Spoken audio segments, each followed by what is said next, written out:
Oi, gente, boa noite. Hoje nós vamos para a nossa 13ª aula.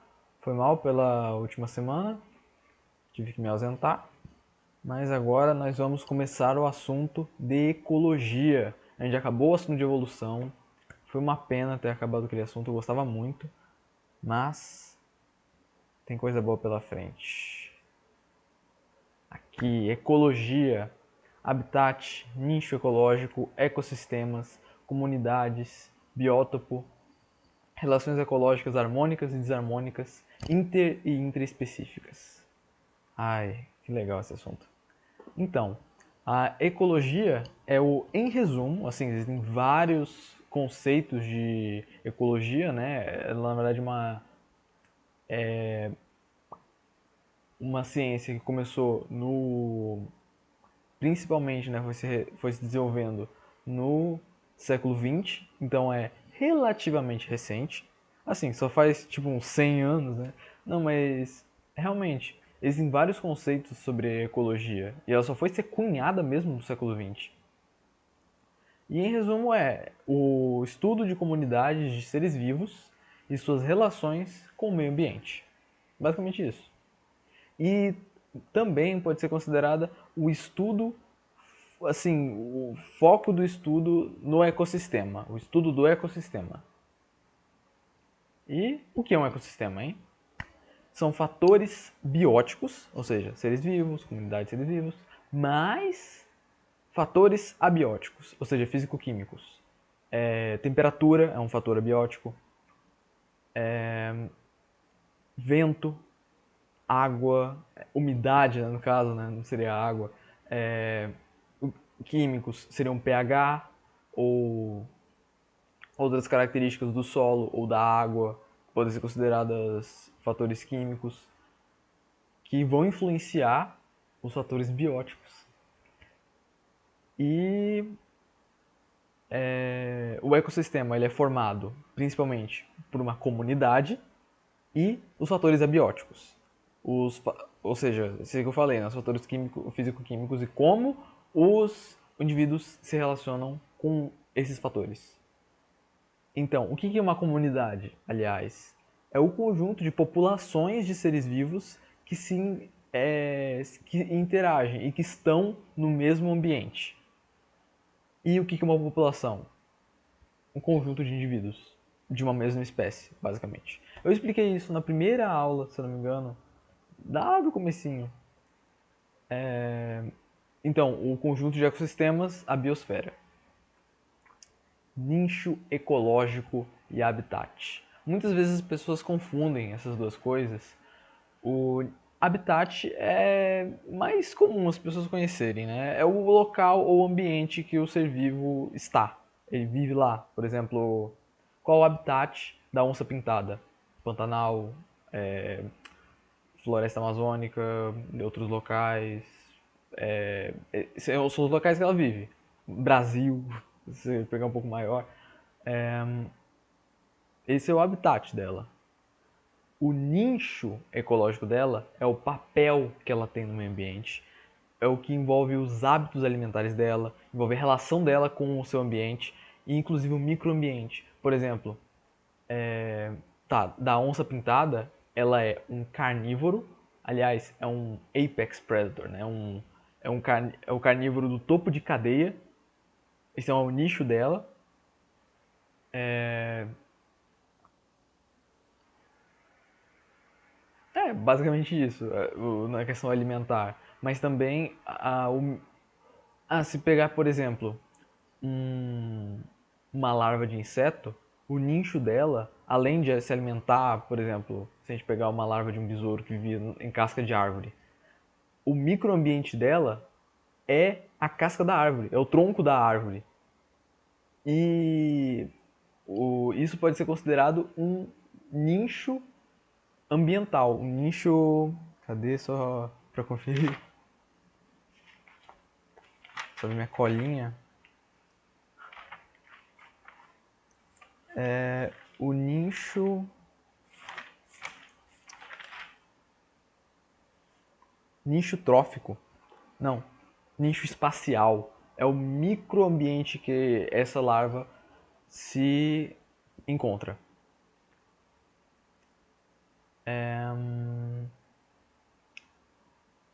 O biótopo. Biótopo é o conjunto de condições físicas e químicas que caracterizam um ecossistema ou bioma. Por exemplo, é como se fosse a menor coisa que você pode identificar e que ainda vai ter uma. Por exemplo, deserto. Deserto é uma coisa bem definida. Não tanto assim, mas assim, existem desertos em vários locais no mundo e eles são principalmente definidos pela quantidade de umidade que possui. Por exemplo, o deserto do Atacama, ele é um deserto, assim como o deserto do Saara ou o deserto de Gobi, independente da temperatura. O que mais importa é a quantidade de umidade ao longo do ano. Tem que ter uma quantidade abaixo de tal, se for acima, só que ainda for bem baixo, aí é considerado semiárido. E acima disso é outra coisa. Mas polos geográficos. Os polos, Polo Norte e Polo Sul, eles são um biótopo. Porque eles têm condições físicas muito parecidas. As montanhas também possuem muitas coisas em comum. No caso, pela altitude extrema, muitas vezes elas vão ter características em comum, a menos umidade,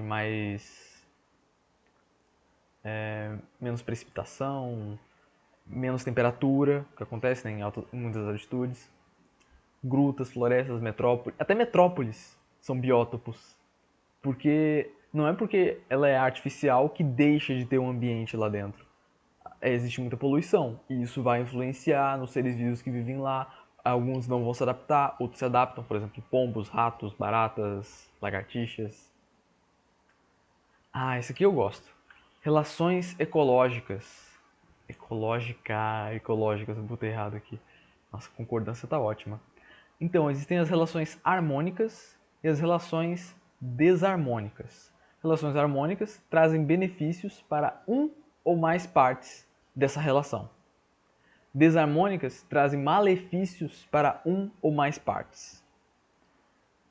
As interespecíficas são entre espécies diferentes. Intraespecíficas dentro da mesma espécie. Simples. Uma coisa que muita gente pode esquecer é que harmônico não significa que é bom para os dois, mas que é bom para um. O outro não necessariamente precisa ter essa vantagem que está vindo dessa relação. É tipo. Ai, não é bom trazer isso para o mundo real, trazer isso para exemplos reais, por exemplo, de uma relação amorosa que uma pessoa ela traz muita coisa boa para você, mas você não, ela dá muita coisa boa pra você, mas você não dá nada em troca. Se essa pessoa é ok com isso e ela vai deixar você sendo um parasita, é uma relação harmônica. Porque ela não tá se dando mal. Não tá se dando bem também. Mas mas pelo menos alguém nessa relação está se dando bem. É bem. É assim, com os animais não é que nem os seres humanos, né? Aqui, por exemplo, colônias são intraespecíficas e harmônicas. O que é uma colônia? Existem colônias sociais, que é, por exemplo, colônia de abelhas, colônias de formigas, de animais que vivem em sociedade, né? E também existem as colônias biológicas, físicas, assim, que você não pode diferenciar um organismo do outro. Por exemplo, corais. Lembra que eu falei dos urocordados, né? Que eles são césseis, que eles são parentes dos cordados. Então, eles também são colônias, muitas vezes. Esponjas. Sabe aquela colônia super complexa lá que eu falei da caravela portuguesa? Que é uma super colônia super complexa que parece uma água viva. Também é uma colônia. Nessas ocasiões, geralmente, todos os organismos dessa colônia possuem o mesmo DNA. Eles são todos clones um do outro. E eles são obviamente da mesma espécie, e eles trazem muitas vantagens desse tipo de coisa. Vivendo perto uns do outro, geralmente eles são animais pequenos, eles vão se proteger. E não só animais, né? Plantas podem fazer isso. Geralmente não é tão chamado de colônia, de outras formas, chamado outro tipo de nomenclatura, mas bactérias, existem colônias de bactérias, né? E elas têm muitas vantagens de viver desse jeito.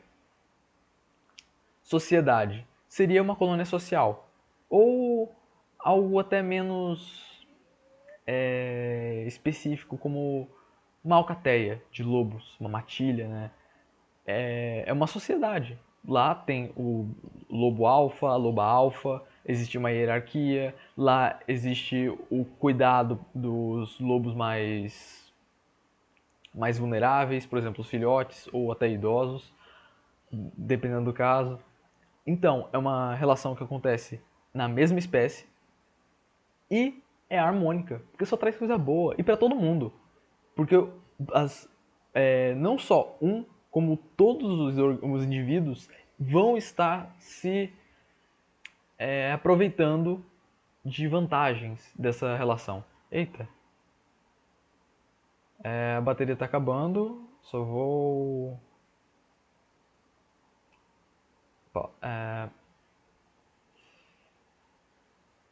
Será que se eu parar a gravação? Não, eu vou ter que fazer isso rapidão.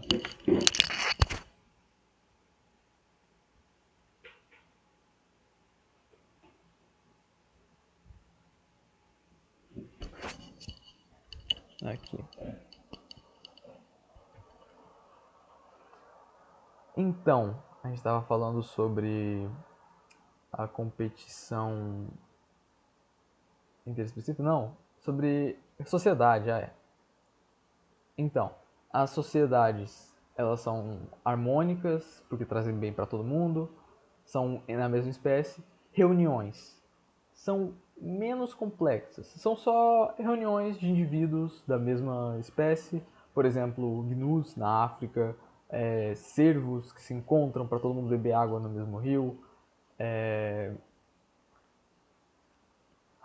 Eu acho que vocês entenderam. É quando um monte de animal da mesma espécie se encontra e eles se dão bem. Eles não estão brigando, eles não estão competindo por nada. E se juntar com a mesma espécie traz uma vantagem de proteção. Porque se eles ficassem sozinhos, seria mais fácil o predador pegar. Agora, uma relação desarmônica com a mesma espécie. Uma relação desarmônica intraespecífica. Que, aliás, vocês podem ver que relações intraespecíficas desarmônicas são bem mais difíceis do que o contrário. E é o canibalismo. O canibalismo é simplesmente uma predação feita com um indivíduo da mesma espécie.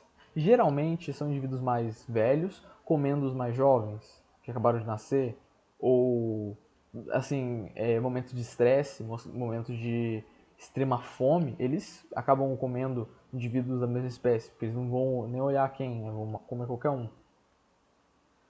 Competição intra... aliás, canibalismo acontece em várias espécies. Pode acontecer com quase todas, na verdade. Inclusive com animais herbívoros.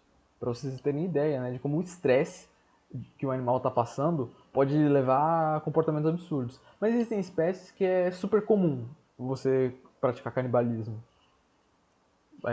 Salamandras, gafanhotos, alguns répteis também. Mas é uma coisa que é desincentivada pela evolução. Porque não faz muito sentido você querer propagar a sua espécie comendo seres da própria espécie, né? Matando eles. A não ser que isso dê uma vantagem para a espécie em si. No caso da competição intraespecífica, que é quando dois indivíduos da mesma espécie competem por alguma coisa. Geralmente por uma presa, né? Ou por um território, por um ambiente, por uma poça d'água para beber. Acontece com basicamente toda espécie. Também competição até sobre parceiros, né? Mutualismo. Agora a gente vai falar sobre as interespecíficas. Internacional. Internacional é de países diferentes. Intranacional, não existe bem uma uma terminologia para isso, mas inter é de diferentes, mas intra é dentro. Mesmo que as palavras pareçam bem parecidas. Mas é só lembrar, internacional. Internacional são entre países diferentes. Você não pode fazer uma sede internacional que só tem um país, né? Mutualismo. O mutualismo e a protocooperação, eu vou falar sobre as duas bem parecidas, são dois lados da mesma moeda. Assim, muitas vezes o mutualismo e a protocooperação aparecem com a mesma terminologia, significam a mesma coisa. Só que eu coloquei diferente porque talvez possa parecer diferente depois. É que mutualismo é mutualismo dependente, mutualismo em que as espécies não podem viver sozinhas, acontece, por exemplo, com líquens, que existem fungos e existem dentro desses fungos algas verdes que vão auxiliar eles no metabolismo e o fungo também vai auxiliar ela. Se separar, eles morrem. São mutualistas obrigatórios. Agora, existe a protocooperação, ou o mutualismo não obrigatório, ou protocooperação não obrigatória, que é quando dois indivíduos podem viver sozinhos, só que juntos eles são muito melhores. Eles ganham muitas mais vantagens. Por exemplo, um caranguejo Bernardo eremita, aquele lá que ele coloca uma casquinha de caracol nas costas.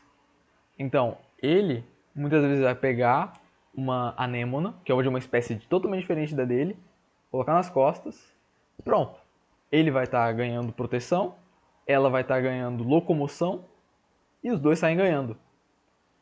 E no mutualismo, os dois têm que sair ganhando. Se só um sair ganhando, não é mutualismo, e nem protocooperação.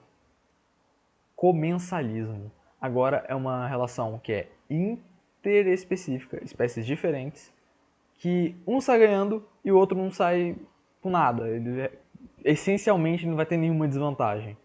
Por exemplo, as rêmoras são peixes que se acoplam na.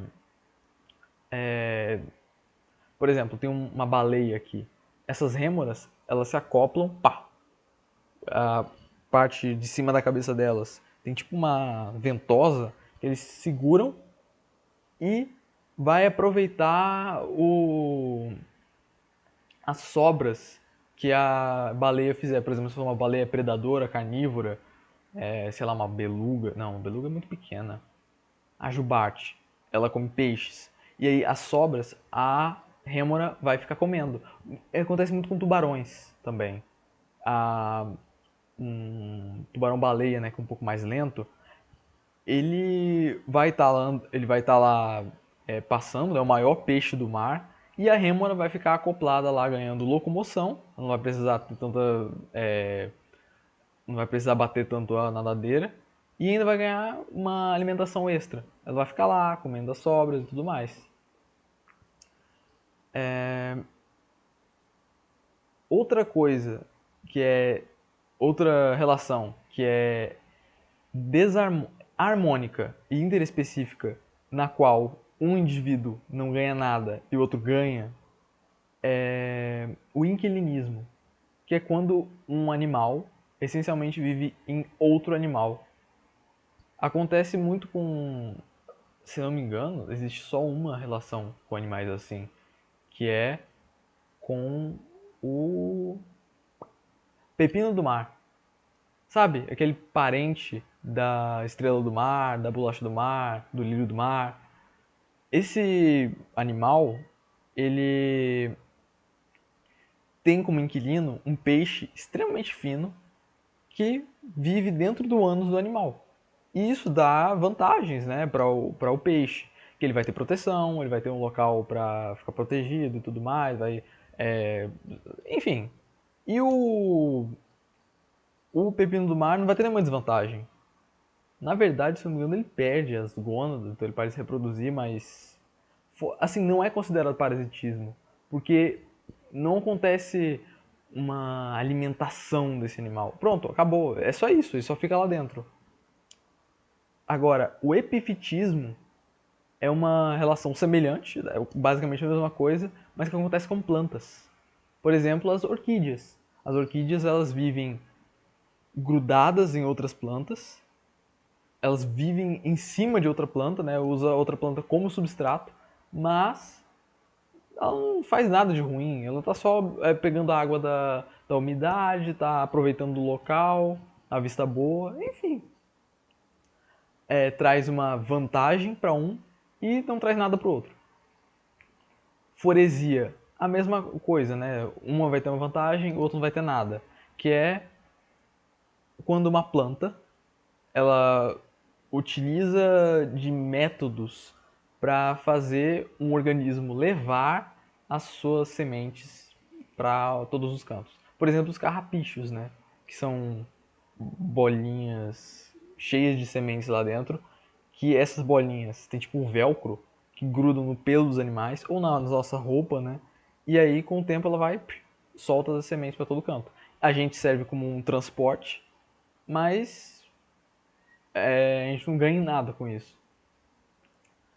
Também tem o esclavagismo ou sinfilia. Tá dizendo que é harmônico, mas esclavagismo para os seres humanos é completamente algo desarmônico. Com os animais, né, existe a sinfilia, que é quando, por exemplo, algumas formigas, elas deixam pulgões, que são insetos que se alimentam de seiva, ficarem nas plantas para depois produzirem uma substância açucarada, né, quando defecam, e elas vão lá e se alimentam. O que elas fazem? Pegam eles, colocam no lugar, pegam um outro, colocam em outro lugar, protegem de predadores. Tá basicamente escravizando eles. Só que é como se fosse a gente tratando animais. É como a gente tratando uma. É como se fosse tratar gado, né? Você vai proteger de predadores, você vai colocar no local melhor. Então, basicamente isso. Agora, uma relação desarmônica com espécies diferentes. Predatismo. Poxa, não precisa nem dizer, né? Um animal comendo outro. A história é mais velha que o tempo. Parasitismo. Essa relação, ela traz obrigatoriamente uma relação ruim para uma das partes, mesmo que a outra parte tenha uma relação harmônica. Porque mesmo que uma parte tenha uma vantagem, se a outra tiver uma desvantagem, é desarmônico. Amensalismo acontece quando uma, assim, o melhor exemplo são algas vermelhas que produzem substâncias que matam todos os organismos que estiverem na água, consideradas as marés vermelhas, né? E é uma substância tóxica que não é certo os banhistas passarem perto. Também acontece com plantas que vivem em locais meio áridos e para proteger o seu território, né, para não ter nenhuma outra plantinha sugando o seu precioso recurso, elas produzem substâncias tóxicas no solo. E por isso que muitas vezes você vai ver essas plantas do deserto, elas têm uma árvorezinha aqui, aqui não tem nada, e em volta de um canto bem comprido, de um canto bem extenso, vai começar a crescer graminhas, porque elas não conseguem crescer mais perto, senão elas morrem. Competição interespecífica, quando dois seres vivos diferentes competem pelo mesmo recurso. Dois seres vivos de espécies diferentes, obviamente, né? Por exemplo, um lobo e um urso batalhando para pegar a carcaça de um alce. Então, gente, eu acho que já deu. Talvez eu possa falar um pouco mais sobre nicho. Ah, acho que tá ótimo. Obrigado por essa aula. Eu espero que vocês tenham seus para a próxima. E tchau!